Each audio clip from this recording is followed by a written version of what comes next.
going to let any of the employees go. So we had to take care of the employees by any means possible. And we had many meetings regarding this to ensure that the employees are maintained, the salaries are paid, and we find a sustainable solution in order to ensure that the company survives and so do the employees.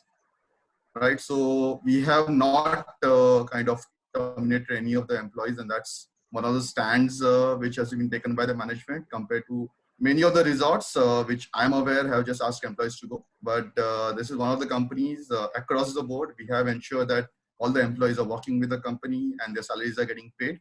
Yes, there are some decisions which the company has taken in order to sustain the operations, because there is no business, there is no guest staying at the resort, right?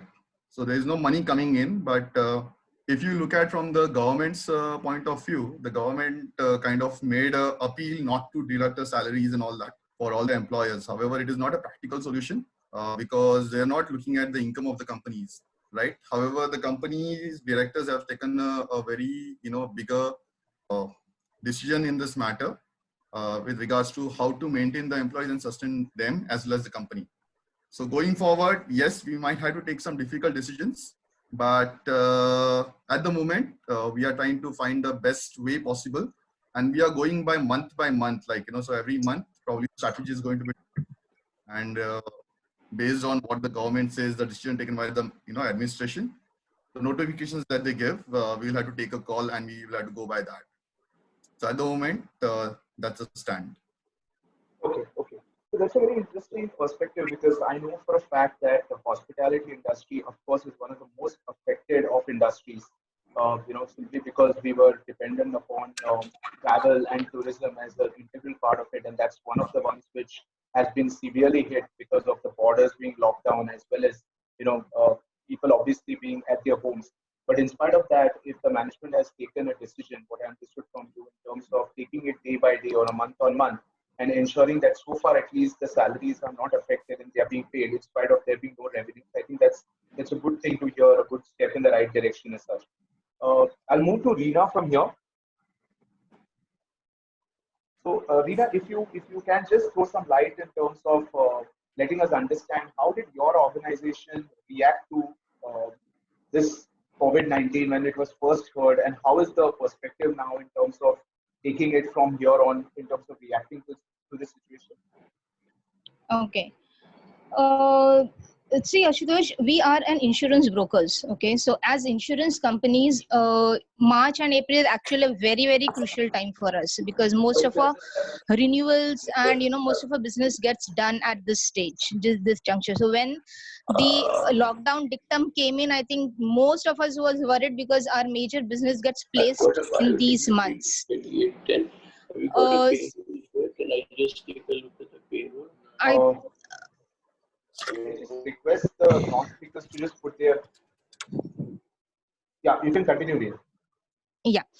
So, so definitely there was a lot of anxiety about the, specifically among the salespeople as to, how would we go across and, get the business placed and how is it going to affect the company in the near future. But I guess a lot of things today, thanks to the technology, there has been connectivity today. We are all connected today on the Zoom. I think that's how most of the businesses also have got done, and people have been committed. I mean, really happy to say that the salespeople have really turned around with utmost commitment even in this juncture, and tried their best possible in terms of shaping and in giving the business to the company. So I think that is something which we are really proud of. Okay, that's interesting. So basically, as I understand, what's the call is the organization also reacted quickly to ensuring that work from home wherever possible is happening. The sales team and the employees in general also ensured that they were able to step up to this and understand that they have to be committed enough to deliver to the cause as well. So it was a balance from both sides is what you're saying. Yes, absolutely. Because one of the smallest step that we ensure that everybody has their laptops, everybody has their connectivity. So we did all those testings as well. The IT team really helped in making sure that everything is in place. So I think connectivity is one of the major challenges today in terms of getting across when you're working from home. I think that's the best this thing. Sure. Okay. Okay. Priyanka, if I may now bring you in on this topic and understand from you, you are of course consulting with us as a company, as well as you are providing services to other establishments as well. For all the consultings that you are doing, what was the initial reaction when COVID-19 hit us? And what has been the thought process as on date when so many news is coming out and the lockdown is going to continue?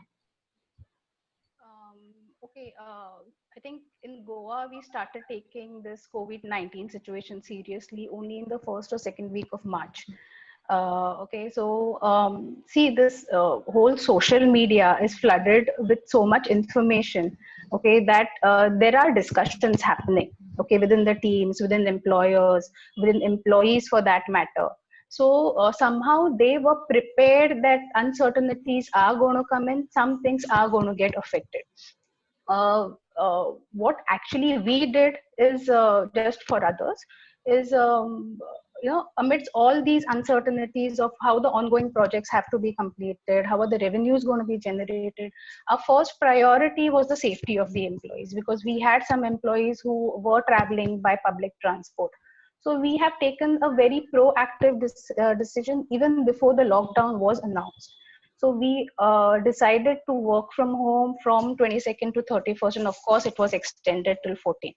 So this proactive decision helped us to lower the panic situation which was created when suddenly a lockdown was announced. So we were also prepared for it. The employees also were prepared for it to some extent. It's not that they have got a lot of time to kind of get acclimatized to this kind of situation, but yes, since we took this proactive step, they knew that there are uncertainties going on, some things are going to get affected. So currently we are engaging them in whatever projects are going on, plus we also have tried to engage them in some internal development activities which are really very important for us to sustain in the near future. On a general note, okay, there was a study done by ENY, okay, wherein 72% of the employers felt that this effect of COVID-19 or this pandemic which is there is going to last for at least 6 months. That's at least. Okay, so that is why many of the companies are moving to this artificial intelligence, machine learning, or robotic processes, depending on what kind of operations they have. And also they are utilizing this time which is there with them to train their employees in these kind of tools so that they can be put to use when we really, start with full swing. Okay, okay, interesting. So either all of you all are putting a very brave face, or genuinely your organizations have reacted in a very positive way, because overall the impression has been, there is a lot of scare, there's a lot of worry in terms of the organization's perspective as well as from the employees. So let us deep dive a little bit more from here. Help us understand what's the employee psyche at this point in time. We need to understand a little more in terms of what is that individual thinking at this juncture. Is he thinking about a possible salary cut for a month? Is he thinking about a potential job loss going forward? What is the worry which is hitting him the most at this point of time? I'm sure there would have been a lot of discussions between you as professionals or as HR heads as well as the employees. So help us understand on what's the employee thinking at this point. Maybe we'll start with Viraj again. Okay, so I think my industry is hospitality industry, so for us, it's not practical to work from home. It's not possible, right? So whatever work happens, it happens at the spot, right? And we are in a situation where the guests cannot come to us. And even if the staff can come to us, we cannot have them here all the time because there is no guest, right? So I think the most logical way to approach this is to treat the staff as adults. A lot of time, we focus, like the management takes a decision on its own, and a lot of time it is told to the staff what has to be done and what has not to be done, right? We do not treat them as adults and we do not take them in confidence, right? I think that is one of the biggest mistakes that we do, because staff know what is happening in the world. They have the same information what the management has, right? And the moment you start talking to them, I think they come up with their own solutions also, which can be very creative. Right. I think from the way we approached this, we thought we'll take the staff into confidence, and we had a meeting with almost all the individual staffs. We had a town hall. We briefed them over the situations, We told them what is the management thinking about, and we had a town hall where we took their suggestions as to what they would like to, do or contribute in what way possible. And there was an exchange of ideas, and we came up with a certain solution and a certain maybe a strategy as to how we can combat the situation, right? So yes, I think involving all the stakeholders is very important, and in this case, the staff is a very important part of it. So today, if a management takes a decision on any of the topic, the staff knows what the management is doing, and hence we have them on board with whatever decision management takes. And once we have the support of the staff, I think the sustainability of the business is ensured. That is what I would probably like to, yeah, that's my opinion about it. Sure. Okay. Reena, if I may have your views on this. So basically the question here is that what are your employees at this point of time thinking? Is there any fear psychosis going on in their mind? If you'd like to add anything to that. See, frankly speaking, at this juncture, none of us are sure what is the future, and it's all uncertain. So definitely, yes, there is anxiety amongst the employees. I think there is anxiety amongst all of us, because no one know how much time the economy is going to take to revive, and what are the steps. And I think it's very it's very obvious. It all depends upon the industry that you're working with. Like, for example, Viraj was just saying this is a hospitality industry. So without guests, there is no business. For us, it's an insurance industry. Since we have, for example, one of our product portfolios would be group mediclaims, group mediclaims and group personal accident policy. So whatever the situation, I think the employers would renew those because it's very critical. Okay, so for us, that part of business would always be there. So it depends upon what industry you come from, and the anxiety to some extent. So from that perspective, as insurance brokers, our anxiety levels are there, but a little lesser compared to what would happen to an aviation industry or a hospitality or a travel and tourism, for that matter. True. So I think one of the most important aspect is transparency at this juncture, for all the management and the employees rightly to come forward if there are, because as depending upon the industry that you are in, you would be required to probably take some harsh decisions, or some decisions which would affect the employees per se. Not that the management wants to take it willingly, but is forced to take due to certain parameters in terms of business realization. So from that perspective, I think it's very important that the employer and the employee have a transparency, the maximum transparency one withholds. And rightly, like Viraj said, if you have a town hall, if you take employees into consideration, and they are, you could actually get some innovative solutions so that everybody's jobs are protected. And to best extent possible, I think it is very important to convince employees that, job cut is not on management's mind all the time. Till the time they can safeguard it, they will surely do it. I think that message has to go across to the employees. Sure. Okay, Priyanka, if I may bring you in now, and as Reena very correctly said, that definitely it is industry based. So even employees now, with so much of awareness and information which is being floated around, they are also reading it perhaps industry by industry, and certain industries which are, say, the non-essential kind of commodities at this point of time are always the ones where the employees will be more concerned at this point of time. So what has been your thoughts on the employee response to this entire pandemic or entire fiasco which has happened? Yeah, Ashutosh, I completely agree with Reena. It is industry specific. It is also the role and responsibility given to you. That also makes a difference. So for example, if you are into the essential services industry, the first thing on your mind currently is your safety. Okay, so this safety, because this kind of a situation is there outside, you need to step up out of the house, you need to come back to your family. So the stress is also there, wherein so that you don't go back home and affect the family. So there's a certain kind of family pressure also. Right. So when it comes to the non-essential services, I think of course there is anxiety between all the others, because we are not sure of what is going to happen, and this has also created a situation like voluntary servitude, which is obeying to everything which you are told to, because you have a fear of either job cut or a pay cut, or you're not certain about the future. Now, what are they most worried about also depends on many conditions. How is your financial condition at home? Now, we, for example, have a lot of millennials, okay, wherein you do not have that kind of a financial responsibility, wherein you need to take that certain amount home to fulfill your financial needs. So for them, the factor which is worrying most is the future. How is their future going to be? Whereas a person who has a family and has responsibilities, for them it is about the timely payment and what is the minimum payment they're going to get. Okay, so it varies from industry to industry depending on what your current situation is. It is all there.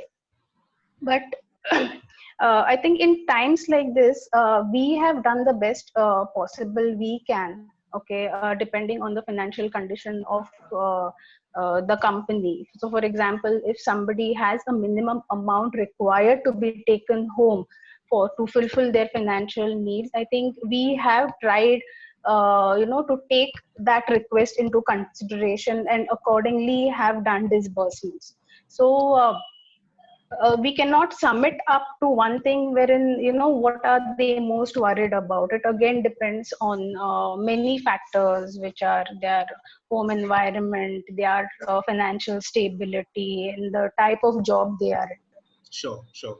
So what I understand here is the answer to this question not only lies from an industry to industry perspective, but it's very case specific from an individual to individual perspective. So what it allows me to understand is the HR's role be very critical to perhaps understand each person's requirement at that point of time and handle each case independently, because as you rightly said, each one's aspirations can be more long term than short term, or the worries of some could be more short term than long term. So if you're required to have that person, or you consider that employee is important, then it's very important to have a personal touch and understand from a case to case perspective. Okay, that's perfect. So I'll just move on from there to the next question in terms of what is the employer, or what do you expect the employer to do from this scenario where we know that the employees are worried. Of course, the three speakers where we spoke about managed to convince us that they're handling this matter pretty well as of now. But what do you think the employer should do on an immediate basis as well as the future? And some of you also have an experience of a manufacturing background, because one of our audiences also made a very relevant point that we are not referring to a manufacturing concern where there will be a huge amount of fixed cost. Actually, Viraj almost belongs to an industry where there is a huge amount of fixed cost as well. But if you could just bring on your thinking caps in terms of even a manufacturing establishment where perhaps there's no production or no sales today, how do you think an employer should react to this? What does he do to calm the nerves of the employees as of now, at the same time ensure that he does not sink as well? So Viraj, if we may start with you on this.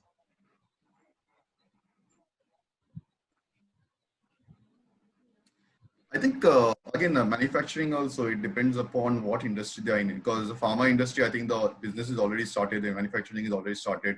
I think FMCG also, is quite okay, I guess, because the products are being sold and the manufacture should be happening. Maybe not that many industries in Goa, but I think manufacturing should be okay. Something like automobiles is going to take a big hit because nobody is going to buy automobiles. So that is where, like places like Bangalore, where the bigger companies of automobile manufacturing they are going to be really affected.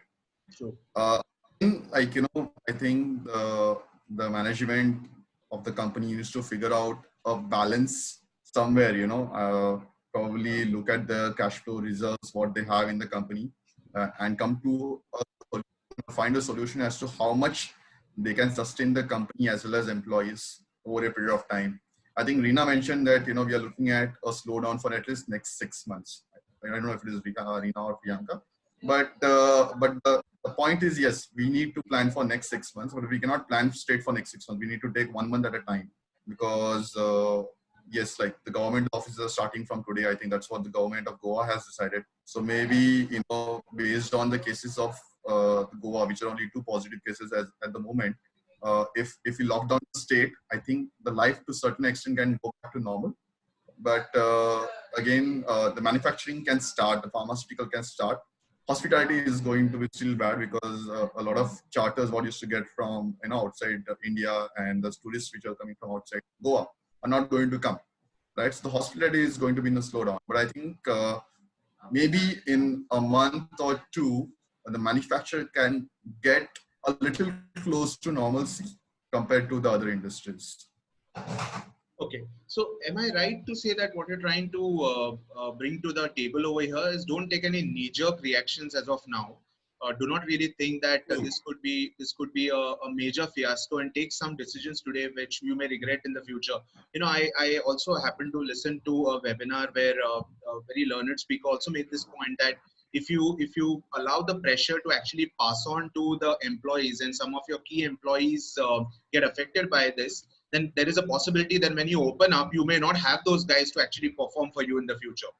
So you have to be a little careful in terms of how do you react now, because this might not really last long. So take a day at a time or a month at a time is what you're saying. Yes, and we have to wait for the government to take a decision also, because there is Narendra Modi, of course, like we are all waiting for his speech, which is supposed to happen. I think Mr. Pramod Sawant has already told us that, the lockdown has been extended till 30 days. And we have the news only about 2 positive cases in Goa. The 5 have recovered, and there were 4 or 5 cases today. So that the testing is still yet to come, True. So from Goa, it's a very positive sign. And only 2 positive cases is like, if you look at India and if you look at other countries, it's very minimalistic. And if these 2 guys and the lockdown continues and we do not have any positive cases, at least the life in Goa can go to a lot of extent. Sure. Okay. Reena, if I may move to you now and pose the same question in terms of what do you think the owner or the business operator should do to calm the nerves, or how to tide over this situation at this point in time? Ashutosh, frankly speaking, manufacturing, when it comes to the manufacturing sector, rightly in terms of even manufacturing, the lifestyle manufacturing units, okay, those are actually into like automobiles or, garment manufacturers which are into lifestyle. I think that is where it's a major hit, because people would defer these kind of expenses at least for a year or so, Right. in terms of looking at the current situation. So the rest of the manufacturing in terms of pharma or otherwise have moved to, they are currently do manufacturing, and, so that manufacturing base is not really hit that much.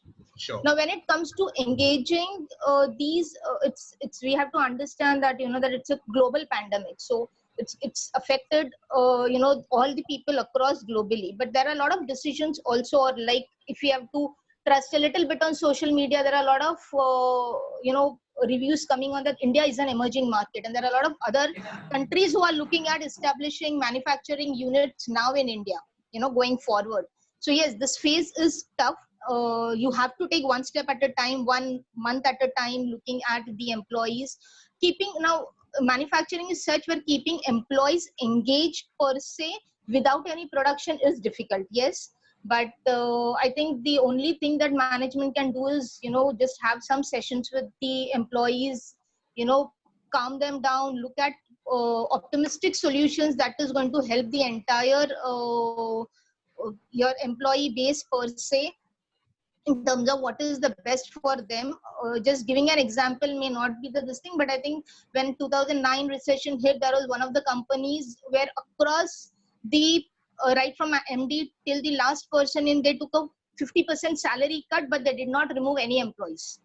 Okay, they did not do any layoffs, because when you talk about layoffs, it's going to again affect few people, and their families are going to get affected more vis-a-vis not doing anything to the others, and you're protecting, of course, and that up and down would always depend, and it depends upon the industry and the manufacturer. But we just need to ensure that as far as possible, how is it that the entire strength with whatever minimum, at least for a survival, that each person takes home, so that the basic family needs are met and they're not forced into doing something, because I think this point in time, calmness of mind is also equally important, and the anxiety level, there is increasing domestic violence, increasing cases of depression, which is coming up. If you listen, and there have been webinars that even I've been attending, and a lot of these cases which are on the rise. And Sure. it's very important from an employer perspective to keep the employees together and at least, help them overcome these anxiety factors. I think that's something which the employers should really. No, no, absolutely, Reena. In fact, the reason of asking this question was I was also reading a statistics which said that 2 out of 5 employees are right now actually going through some sort of a mental disorder. I don't know what's the right words to be used, but they're having anxiety issues or worries in that sense. And that's the reason of actually posing this question. Priyanka, if I now may move on to you with the same question in terms of how the organization should ensure that this kind of a little bit of a sanctity is maintained in this hostile kind of a situation. Your views, please. Okay, so Ashutosh, I think there are 4 major factors. One is your family environment, your family pressure. One is your inner strength or something which motivates you from within you. Okay, one is the outside situation which is created recently with this pandemic, and second is your employment or your work. So at least the first 3 factors are something which we cannot control directly. Okay, so at least when it comes to their employment, their work, let us keep the empathy intact Right. in whatever decisions we make. So again, I want to have it said into different situations how the employers should calm them down. Is one is if you are into the essential services, okay, where safety again is a major concern. What they can do is before even starting work, okay, have those trainings organized from by a registered medical practitioner as to laying down the guidelines of how should they operate in this kind of situations. Ensure that proper PPEs and the sanitizers and everything is given to them on time. Make some process changes. So if even if you are into an essential service and you have a huge number of employees coming to your factory for especially the manufacturing plant, and we still have to maintain social distancing, some process change like even the lunch hours, if we can have it staggered of half an hour each starting from 11:30 to 3 o'clock, wherein only 50% or 40% of the capacity of the cafeteria is utilized. These kind of changes have to be done in terms of essential services, but also it is important to communicate it to them with a clear message of why we are doing it. Okay, simply telling them that these are the changes we have done, you need to follow. I don't think anybody is going to religiously follow it. Plus, it will create a sense of fear within them. Also, for essential services, if we can have the Mediclaim insurance for smaller companies, also if possible during this time, it will just help them to calm down. Plus, also we have to accept the fact that looking at these conditions, we are not going to get 100% of efficiency. We are not even going to get 80% of efficiency. So we have to be considerate enough to accept that because of these situations, because of emotional well-being, some efficiency drop is going to be there. Okay, so this is all about the essential services. Now for non-essential services, we try and see what work can be done from home. So they are engaged. It's not that they are completely cut off work. Because what happens is this kind of isolation in these kind of situations is unprecedented. We have never had this kind before. So it has a major toll on your emotional well-being. Okay, so the best we can do is keep them engaged, okay, and be it communication via these kind of platforms like Zoom or a simple WhatsApp message, not in the group, but an individual WhatsApp message of how things are going on, or if certain things are not done per expectation, simply putting it on WhatsApp or giving them a call and asking of what has happened. It really makes a huge difference. Second thing is transparency and trust. So even if companies have decided to cut pay or delay payments, it is always better to communicate in advance. Okay, instead of waiting for the day of payment, telling them that no, you're not going to get any. That is only if you have decided, because some companies are, it depends on the cash flow. What is the cash flow situation as on date or in that week that they make these decisions. But if you know you have decided, please let them know in advance. Please do not give any kind of shocks at the last moment, because they also can prepare themselves. They also can prepare their spendings for that entire month. Why I spoke about trust is, I will give you a small example. Reena and me in Johnson Controls had a boss. Okay. She once told me, she used to tell this to everybody: if you have made a mistake, okay, you should be the first person to come and tell me. I don't want to hear it from anybody. In a typical Marathi manner, she said, if you have made a mistake and I know that you have made a mistake, you are the first person coming and telling me, मी त्याचे पाय पडणार, पण तुला पुढे नाही करणार. So if this kind of trust is there within the team and the supervisor especially, I think everybody is going to adjust to this kind of situation. So the trust and transparency should be there. Also, let us understand that employees need time to adapt to these kind of situations. So again, even from working from home, we can't expect 100 or an 80 or for that matter 60% of an efficiency level also. So instead, for employers, we ask the employees how many hours can that person put in during the day, and we allocate the job or task accordingly. Okay. Very interesting. In fact, you brought in another perspective of the health parameter here, because we are just talking only about layoffs and pay cuts, but also, organizations showing them that they care for their health is also a very important part of this entire, situation which we are into, especially the ones which are into essential commodities and they are running. Employees also need to feel that it's only not profiteering which is happening, but they are taking due care of their health as well. You slightly touched upon it, Priyanka, but my next question actually is in terms of, especially in Goa, we were never used to a work from home kind of an environment. Forget that, thankfully, touch wood, we have never been accustomed to something Reena or even Priyanka or me when we were in Bombay were used to in terms of, say, a terrorist attack or anything of that sort, which creates a lot of worry and fear. So we have always been nicely cocooned and protected. Now, suddenly there is this environment where we have been exposed to a very uncertain kind of a future. And in that uncertain future, we are expected to either report to work or we are supposed to work from home, which we're never used to. I mean, that was never a part of our culture.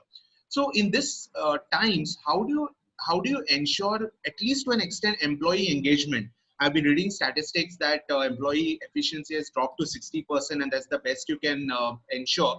But just want to understand from you, Viraj, I know right now is the toughest time for some organization like yours where there's no revenues, but how do you keep the employees still proactive and motivated so that, once the first customer comes back, and I hope for your case it's sooner than later, how is the employee still at his motivated best to serve him as he was before? So how do you ensure that kind of an engagement of the employees in this time? Okay, I think first of all, we do not have many employees working at the resort right now. So they're all staying at home because they need to be safe and they need to be taking care of their families. And I think like most of the resorts in Goa, we have like a 50-50 balance, which is 50% are Goans and 50% are outside of Goa. So a lot of employees who were from outside of Goa, they initially, before the lockdown was there, they kind of had a chat with us and they said they would like to go back to their families and spend some time with them until this lockdown is there. So they're not in the resort, but the salary is going to them, right? So that is one of the things. We have a small team at the resort, which is kind of ensuring that the maintenance of the resort is going around a bit, like the rooms are aired out and all that, So, but they are staying at the resort. They have been made, given facilities at the resort. The food is taken by the care by the resort. All the amenities are given to them, and they are quite happy. And we also have a couple of head of the department staying at the resort, and I'm also visiting from time to time to ensure that come and have a word with them to check if they are doing fine and everything. We also have security and horticulture staff who are working at the resort. So all in all, I would say about 40 or 50 people are at the resort, and they're working. So for the people who are here, we are in touch with them, and we talk to them from time to time and ensure that they're doing well. For the people who are gone home, I think the leadership plays a big role over here, and the head of the departments. The HR is one part of it. As you say, HR is like human resource department, and they're supposed to handle people, right? But every head of the department also has to be like a HR manager, and they need to take care of their employees. So from time to time, we ensure that the head of the departments, they are in touch with the individual employees. It's easier now because most of them have a WhatsApp group with all their employees, and they keep on chatting and checking on each other, right? However, we also try to ensure that they individually call up the employees, and however, what we then just check, like how's the family doing? Like if they're outside Goa, then just call. How are you doing? Have you reached home safely? How's the family?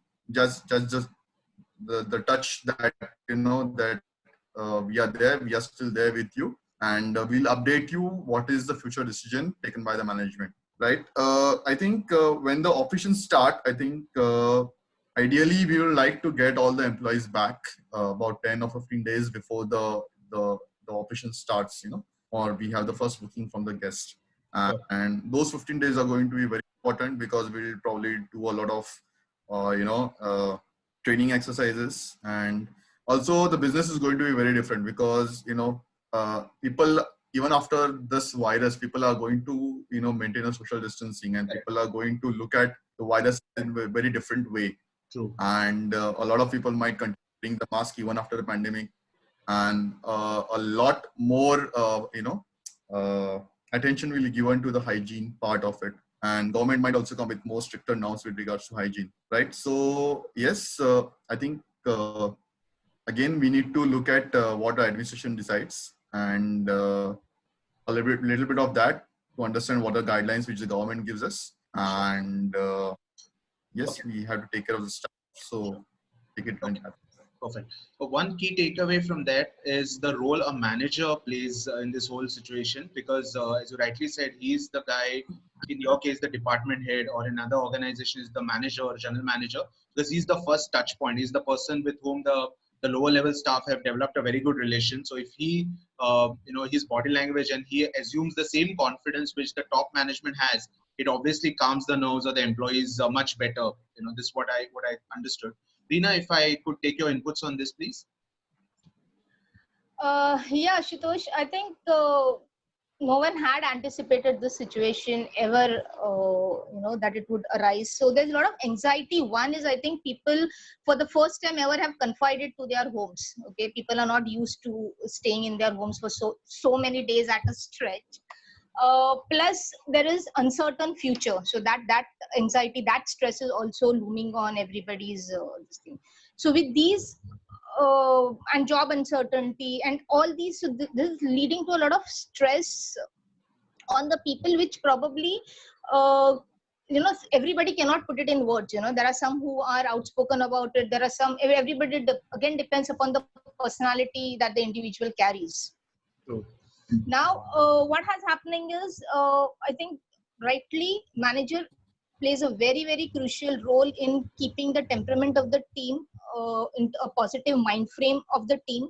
Now there are small things, because like for example, there are some jobs which are physical, like Ashutosh, probably the hospitality industry requires that kind of physical training for them to start their jobs. People like who are into service industries, there is no physical activity, but it's more of mental. So how can we keep them engaged? We need, so as managers probably, there could be some small tips like they can, look at, asking the team to come out with innovative ways of working the same things. Sometimes when you're doing a certain procedure or a way of working for years together, you're used to it, but there could be something which, and we don't get the time to pause and think that we could do something, the same thing in a different way. Right. So, probably managers could use, to give this as a challenge to the team, saying that probably find out ways which could, shorten the span of time that you're doing the same work. Probably they could come out with this thing. They could prepare some flow charts of the work that, one is doing, so that it will help the organization, it will help in the future, some smaller activities which will really keep them engaged. Sure. So I think that touch with the team, rightly what Priyanka said today, there are WhatsApp groups. I think all managers have their own team groups and stuff like that. So I think all these goes a long way in keeping the employees engaged physically and mentally. It's very important. One little bit of a funny thought which just came to my mind when you said the guys are at home, people are at home and they are stressed.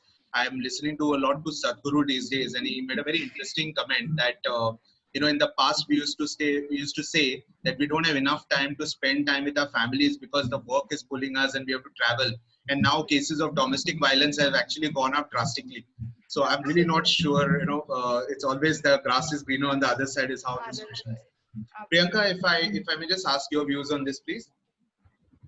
So Ashutosh, I would again, stick to my point wherein efficiency again cannot be judged, or we cannot have an efficiency averaged out, because efficiency for every person, every role is going to differ, because right now there are many factors which are there. Let us agree that we cannot duplicate office environment at home. It is practically impossible, especially if you're married, you're having children, there is going to be a disturbance. Plus when you're at home, you have this constant thing going on wherein you don't have so and so grocery, you need to get this done, you don't have domestic help. So the same amount of efficiency, same amount of productivity is not going to be there if you're working from home. So let us consider this situation and set expectations rightly. There are some suggestions which are there to improve efficiency. One is we have to focus on work allocation, and a similar value has to be given on controlling that.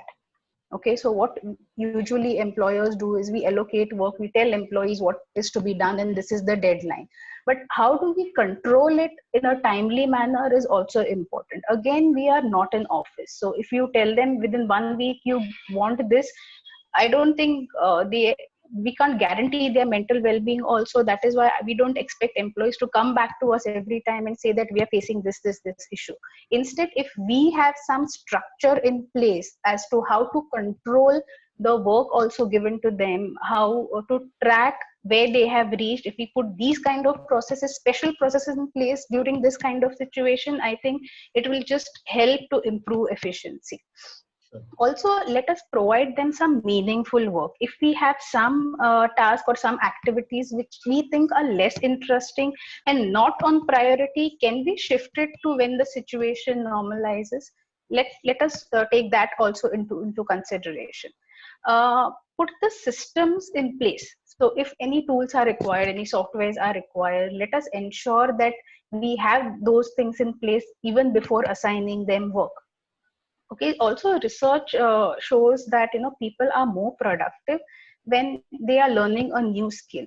So let the learning continue. Let us at least have those platforms in place wherein we are providing them some learning new skills, or improvising their current skills. Let us provide that kind of a platform. Now, of course, we cannot ensure that everybody is going to would want to learn that, but let us at least provide that kind of a platform so that we keep them engaged in some way.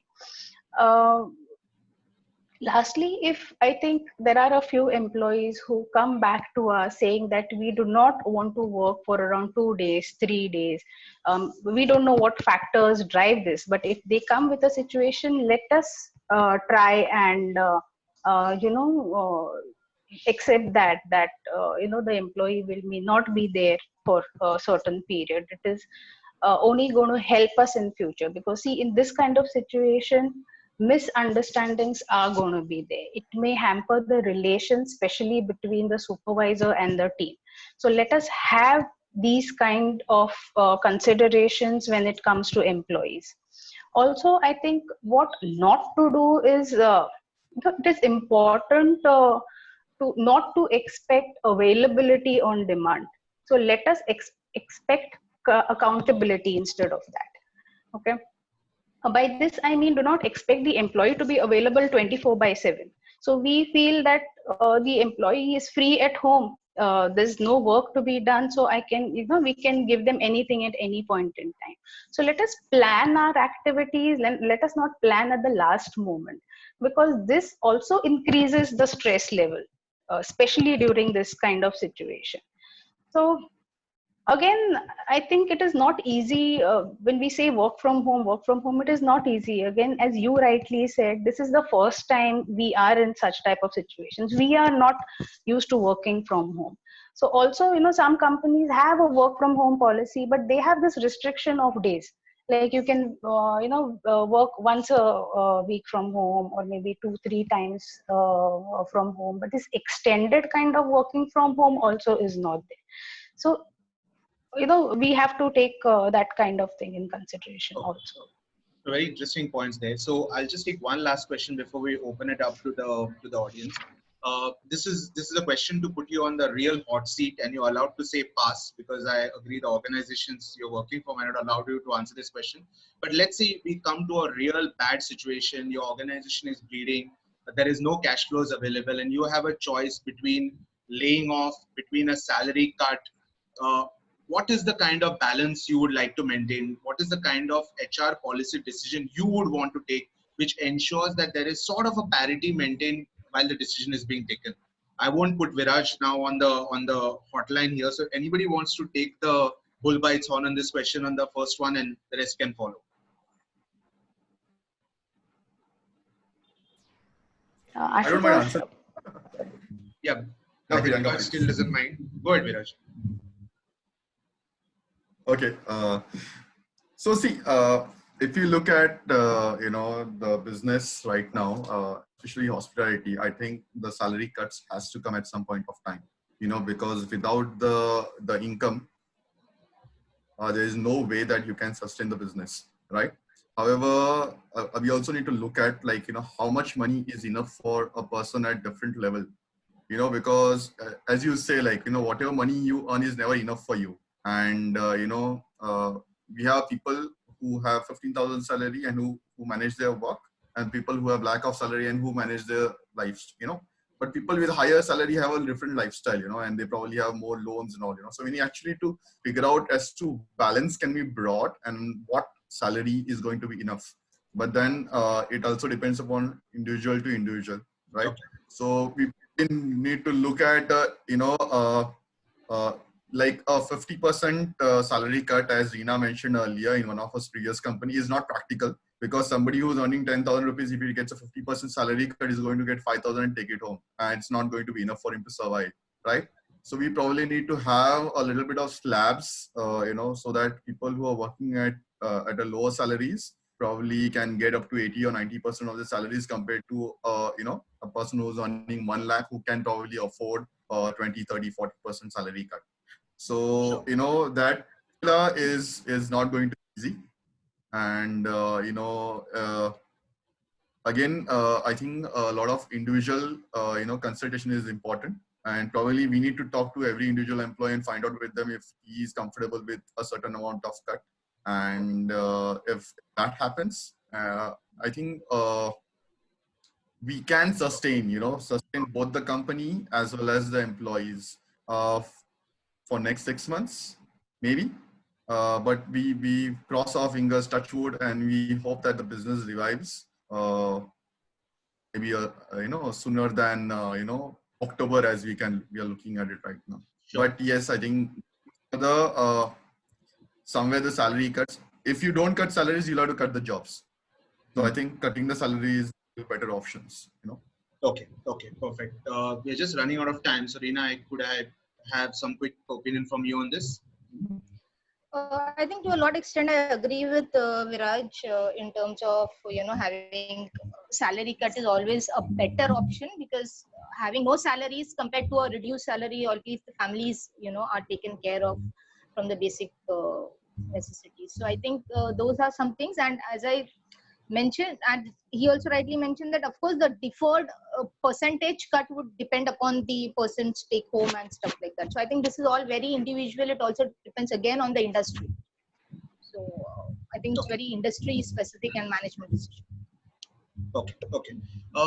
Priyanka, before you start, let me remind you there are about 4-5 MARC's employees listening to you, so you have to be very careful about what you speak.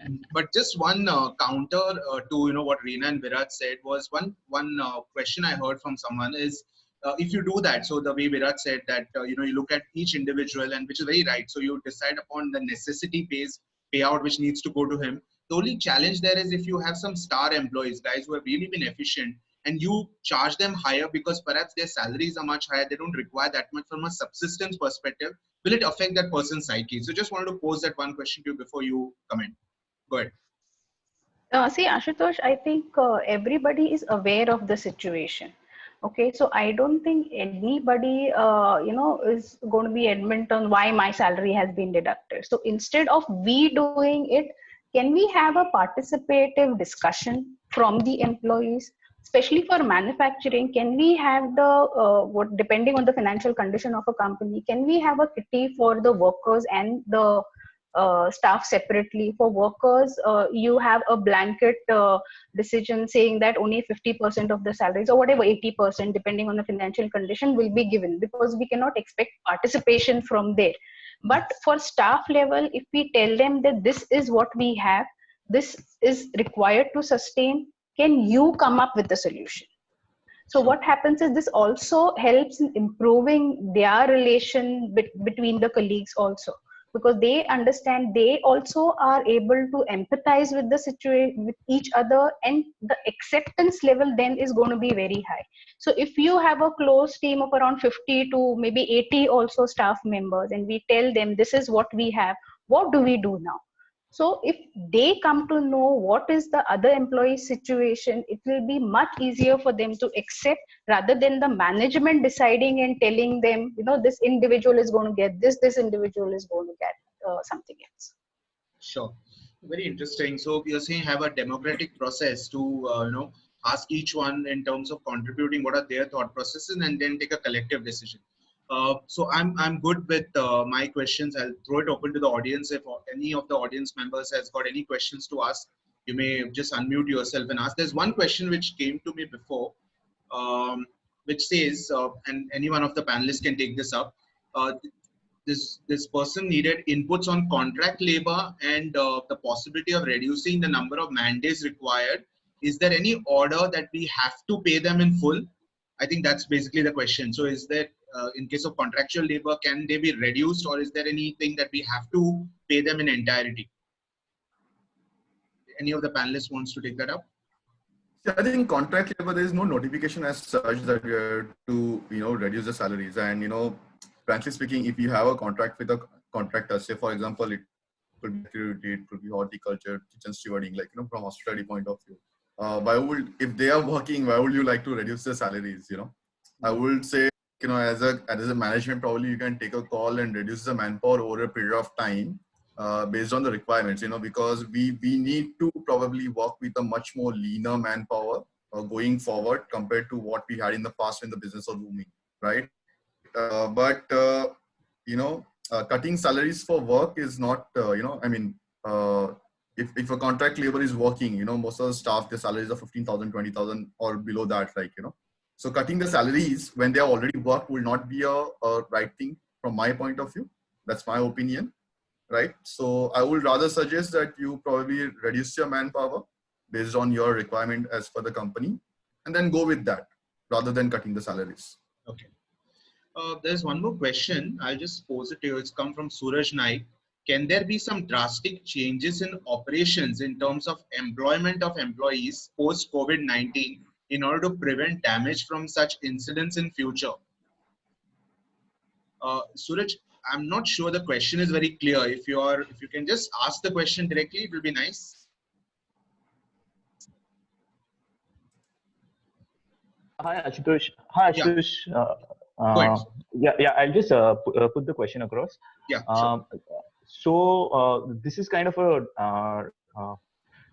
pandemic which we have seen, which is unprecedented, which most of us were not prepared for. So in case we have to prepare for such kind of incidents in future, do we see any kind of changes in terms of employment of employees? Like, do we see more employees going on contract basis to get more flexibility. So do we see any kind of changes in terms of employment of employees in future to prevent such damages happening to our businesses? So I believe Suraj is referring to the structure of employment going forward. Yeah, to remain correct. more Structure. flexible. Yeah, sure. Any of the panelists would want to take that up?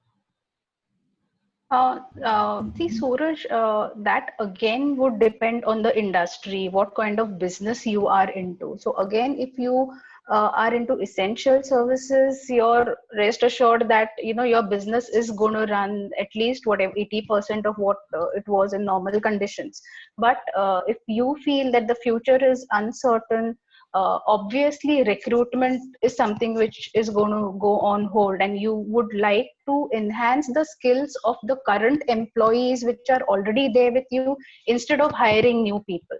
So this is one change which is going to be there. Hiring is going to take a downturn. It is not going to be normal. So there won't be any job openings like it were.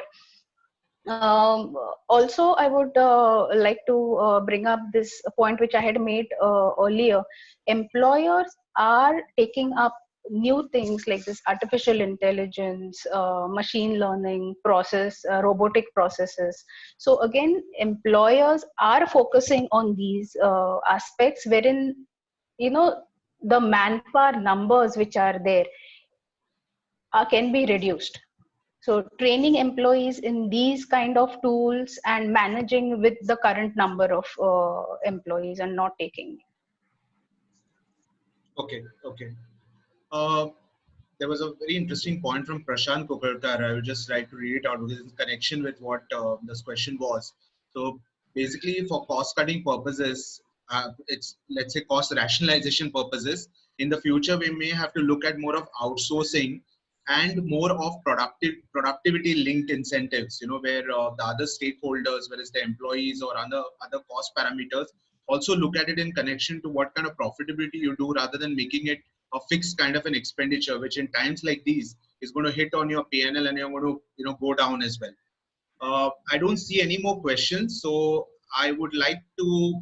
Okay, let me just see. This one last one perhaps. Okay, this question is to Priyanka Kamath, specifically from Mamta. Can you tell small businesses by telling which AI ML tech you are using? So I think what she's trying to say is, if you could just advise on what kind of AI and ML technology we are referring to over here. See, Mamta, I think I won't be the right person because we are from the HR fraternity. The consultants, are different to suggest what kind of tools have to be used. This was on a general note that these kind of processes are, being introduced in companies wherein employees that enables them to work. One is from a remote location, because we have to be prepared for this kind of a situation for the next minimum 6 months. Second point is the companies will have to sustain with the same number of manpower or reduced number of manpower. That is the only reason they are going for these kind of technologies. Okay, I'll also just like to add here for Mamta's benefit here that, so for example, organization like ours is trying to use or imbibe AI and ML. Of course, AI and ML is over talked about, but what we are trying to do is some of the operations that we had, we are trying to reduce the length of the processes. We are getting better use of technology. So for example, we used to do a lot of data analysis, and that data analysis was done more on Excel. So we are trying to use more of data analytics, what is called as big data, in terms of getting in the technologies which are available, and try to see how we can fasten the process of analysis. So we are trying to understand on what kind of innovations are available in our domain by a little bit of research over the internet, talking to experts on this, and using it for smoothening or fastening our processes. I also know that some of our manufacturing clients are also trying to do the same in the form of small robotics, which can be done ingeniously produced, which can help reduce the process speed. I just see one last question from Prashant, so I'll just allow him to ask this question. Prashant, if you can go ahead with your question, please. Yeah, in fact, I wanted to answer to Mamta's question regarding the artificial intelligence and machine learning and all those things. Yes, in the production line, because so far we have come across that in this present situation, at least manufacturing processes cannot be done at work from home. But after introducing this artificial intelligence, robotics, and of course IoT, that's the Internet of Things, we could control those processes right sitting at home, and production will be going on. May not be 100%, but at least 90% or so. So that could be the one of the future trends to overcome all these situations. That's all. Oh, that's an excellent point, Prashant. I agree. I've been also reading a lot in terms of in future how even manufacturing companies can reduce dependence on manpower, and actually, when I say manpower, I don't mean reduce manpower, but look at how those work can be done by guys sitting at home and using robotics, for example, to get it done. So we have already run out of time. I would like to thank all the panelists, Viraj, Reena, and Priyanka, for spending their time and giving us a lot of inputs. I'm also very happy about the way you all were very upfront and forthcoming about your views without shying away from any kind of words. It was a lot of courage and strengthening which you took out of it. I also thank the audience for being over here and listening to us. I hope it was of some value to you in terms of using it in your own businesses. Thank you to all of you all. Thank you. Thank you. Thank you. Thanks. Thank you, Ashutosh. Thank you, Ashutosh, and all panelists for this. Thank you. Thank you, Prashant.